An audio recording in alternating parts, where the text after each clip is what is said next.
थाना कविनगर पर पीड़िता की मां के द्वारा एक तहरीर दी गई, जिसमें उनके द्वारा बताया गया उनकी 14 वर्षीय पुत्री पड़ोस के परचून की दुकान पर गई थी, जहां दुकानदार द्वारा छेड़खानी करने का प्रयास किया गया।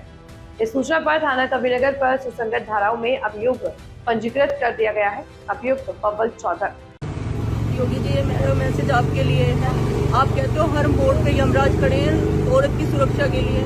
वो यमराज है कहाँ? मुझे 2 से ढाई घंटे हो गया है यहाँ थाने में खड़े हुए हैं, जहाँ मेरी कोई सुनवाई नहीं हो रही है। ये मेरी 14 साल की बेटी है। ये दुकान पर कुछ सामान लेने गई थी, जहाँ पर बब्बल चौधरी ने इसके साथ अभद्रता करी। और जब ये बात इसने प्रशांत चौधरी से कही तो उसने इसे ही धमकाया और हमें जान से मारने की धमकी देने लगा कि तुम्हें गोली मार देंगे। मेरी आपसे हाथ जोड़कर विनती है, अब आपसे ही उम्मीद है कि आप हमारी सुरक्षा करेंगे। और कौन से थाने में खड़े हो आप? कब से खड़े हो? मैं कविनगर थाने में खड़ी हूँ। क्या हुआ था बाबू, आपके साथ बताओ क्या हुआ था? मैं दुकान पे सामान लेने के लिए गई थी और वहाँ पे मुझे उन्होंने बोला था कि तुम अंदर कोने में जाओ, वहाँ पे कुछ सामान रखा है, वो मेरे को लाके देना। मैं जब वहाँ सामान लेने के लिए गई थी तो उन्होंने मेरे से ज़बरदस्ती करी, मेरे को करने की कोशिश करी।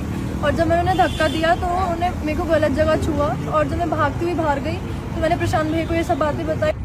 योगी जी, इस टाइम मैं बहुत घबरा रही हूँ, ना ही मेरे पास शब्द हैं कि मैं क्या करूँ, किससे मदद करूँ। यहाँ खड़े खड़े भी मुझे इतना टाइम हो गया। बस अब आपसे ही उम्मीद है कि उस दरिंदे को आप सजा दिलवाएं।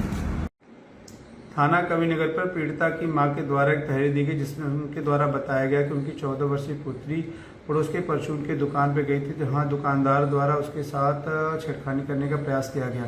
इस सूचना पर थाना कविनगर पर सुसंगत धाराओं में अभियोग पंजीकृत कर दिया गया है तथा अभियुक्त बब्बल चौधरी तथा प्रशांत चौधरी की गिरफ्तारी के लिए प्रयास किए जा रहे हैं। इस संबंध में अग्रिम वैधानिक कार्रवाई की जा रही है।